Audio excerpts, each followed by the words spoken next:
स्वागत है आप सभी का। इंडिया न्यूज देख रहे हैं आप। मैं हूं आपके साथ पराग गुप्ता। सबसे पहले बात करेंगे बुलेटिन में दिल्ली से बड़ी खबर की। सांसद ब्रजेंद्र सिंह का बड़ा बयान सामने आया है। जेजेपी कोर्ट जाएगी तो सबूत पैदा हो जाएंगे। जेजेपी भी समझ चुकी है कि उनका धरातल खत्म है। चुनाव में बीजेपी को बुरा कहने वाले एनडीए के साथ राजनीति में समय बहुत बलवान है, ये ब्रजेंद्र सिंह ने कहा।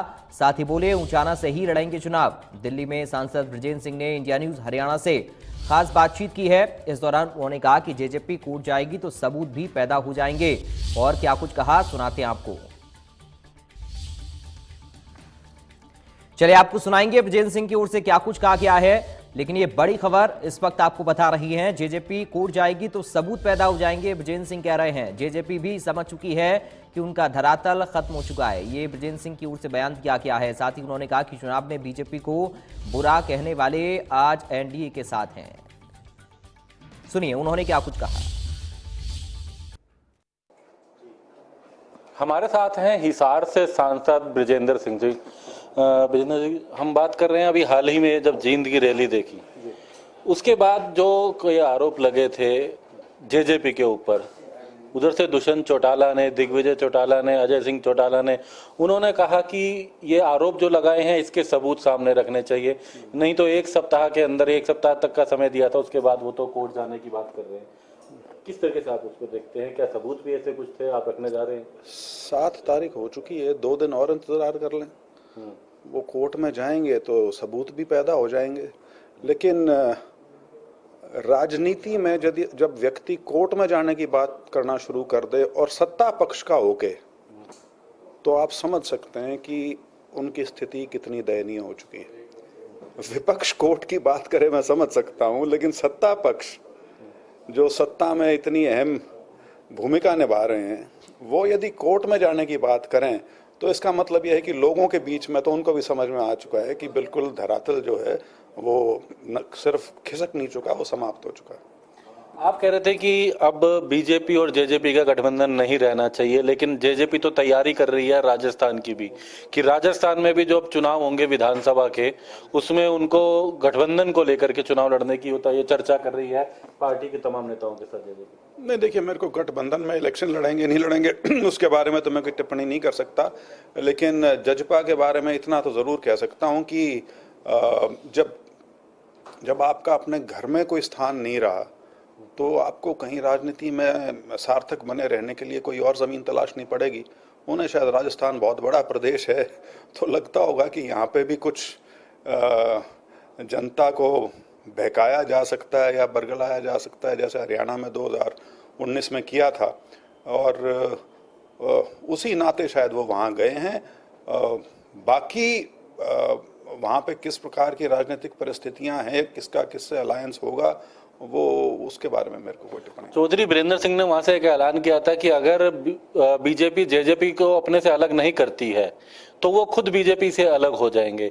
इसको लेकर बीजेपी के कई नेताओं से चर्चा हुई, कई सांसदों से भी चर्चा। उनका कहना है कि एनडीए कभी अपने सहयोगी दलों को छोड़ती नहीं है, वो एनडीए के सहयोगी हैं। जिस तरीके से फिलहाल परिस्थितियां हैं, फिलहाल तो जेजेपी अलग होती नजर में नहीं आ रही है, ऐसे में क्या निर्णय रहेगा? नहीं, मैं एनडीए को थोड़ी अलग तरीके से देखता हूँ। सहयोगी वो होता है जो आपके साथ मिलकर चुनाव लड़ा हो। चुनाव में जितनी भूरी भूरी गालियां जजपा ने भाजपा के लिए इस्तेमाल की थी और भाजपा के नेताओं के लिए इस्तेमाल की थी, यदि एनडीए में का एक सहयोगी होने का ये भी एक क्राइटेरिया है तो मुझे पता नहीं, लेकिन इतनी बदजबानी के बाद यदि वो ये कहें कि हम तो एनडीए का भिन्न अंग हैं और हमारी तो 3 पीढ़ियों से भाजपा से एक नाता रहा है, तो मेरी उनको शुभकामनाएं। लेकिन हमारी जो सोच है वो सिर्फ ये है कि अलायंस सिर्फ और सिर्फ सरकार को एक स्थिरता प्रदान करने के लिए था, वो कभी भी इलेक्टोरल अलायंस में कन्वर्ट हो ऐसी मंशा हमें तो कभी नजर नहीं आई थी। तो ऐसे में फिलहाल तो कोई ऐसे हालात नजर नहीं आ रहे कि बीजेपी से जेजेपी अलग हो रही हो या बीजेपी इसको लेके प्लान कर रही हो, तो ऐसे में क्या स्थिति आप देखते हैं अगर ऐसा नहीं होता है तो? नहीं, राजनीति में जी समय बहुत बलवान होता है और समय कब और किस गति से बदले उसकी कोई आदमी भविष्यवाणी नहीं कर सकता। और बाकी देखेंगे, अब फिलहाल तो खैर ये 4-5 प्रदेशों के चुनाव हैं, तो सारी पार्टियां, सभी नेता जो हैं वो उसमें बिजी रहेंगे। तो उसके बाद मुझे लगता है कुछ ना कुछ जरूर इससे निकलेगा। वो तो कह रहे हैं कि हम हिसार की भी, सिरसा की भी सीटें मांग रहे थे, और खासकर हिसार को लेकर उनकी भी नजर है। उचाना को लेकर के उप मुख्यमंत्री दुष्यंत चौटाला और उनकी पूरी पार्टी कह रही है वो वहीं से चुनाव लड़ेंगे। तो लगता है कि आने वाले समय में फिर से एक बार ये चुनौती सामने रहेगी।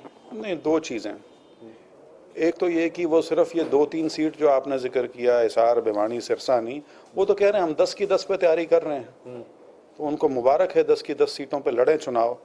और उचाना के बारे में मैं उनको ये जरूर कहना चाहूंगा कि कृपया करके 2024 का असेंबली चुनाव वहीं से लड़ें। उचाना की जनता भी उनका इंतजार कर रही है। लेकिन गठबंधन में कैसे लड़ेंगे अगर आप भी होगे तो? वो तो हम पहले कह चुके हैं, हम तो उचाना के हैं, 60 साल से इलेक्शन लड़ रहे हैं, हम कोई बाहर से आए हुए नहीं हैं, हमने तो वहीं लड़ना है इलेक्शन, आगे भी लड़ेंगे। लेकिन मेरी उनसे जरूर ये आपके माध्यम से रिक्वेस्ट है कि अंत समय पे उचाना से सरक मत जाना, लड़ना वहीं से, क्योंकि लोग बहुत इंतजार कर रहे हैं उनका। लेकिन अगर वो गठबंधन में लड़ते हैं तो क्या आप भी वहीं बीजेपी से लड़ेंगे चुनाव उस समय? वो तब की बात है जब चुनाव आएगा, लेकिन हम तो जरूर लड़ेंगे। और हमसे मेरा मतलब ये नहीं है कि हम परिवार के 3 आदमी, हमारा परिवार बहुत बड़ा है, उस परिवार से कोई ना कोई जरूर लड़ेगा। एक 30 विधायकों के समर्थन वाली बात चौधरी वीरेंद्र सिंह ने कही थी, आप उससे किस तरीके से देखते हैं? क्या नहीं, वो तो ये है, कोई भी व्यक्ति राजनीति में यदि है और उसका यदि पूरे प्रदेश में एक कद है, एक स्तर है, तो निसंदेह जो अपने जो साथी हैं, जो सुख में दुख में, अच्छे समय में बुरे समय में साथ रहे हैं, उनके लिए मदद करते हैं, उनके लिए प्रयास करते हैं ताकि उनको भी राजनीति में आगे बढ़ने का मौका मिल सके। धन्यवाद। तो इनका कहना है कि जिस तरह की चर्चा थी, जहां तक बात की जाए जेजेपी की, तो इनका कहना है कि जेजेपी को लेकर के वो कोर्ट जाने की बात कर रहे हैं, वो कोर्ट जाएं, ये उनकी कहना की परिस्थिति स्पष्ट होगी और ऐसे में उसका जवाब भी दिया जाएगा। जहां तक गठबंधन की बात है तो इनका कहना है कि अभी इंतजार भी जरूरी है, क्योंकि राजस्थान की ये बात कर रहे हैं और जमीन ही हरियाणा से सरक रही है। इसको लेकर के कहना कहीं सांसद विजेंद्र सिंह जेजेपी पर भी एक बार फिर से निशाना साधते नजर आए। दिल्ली से दिनेश के साथ दीपक शर्मा, इंडिया न्यूज।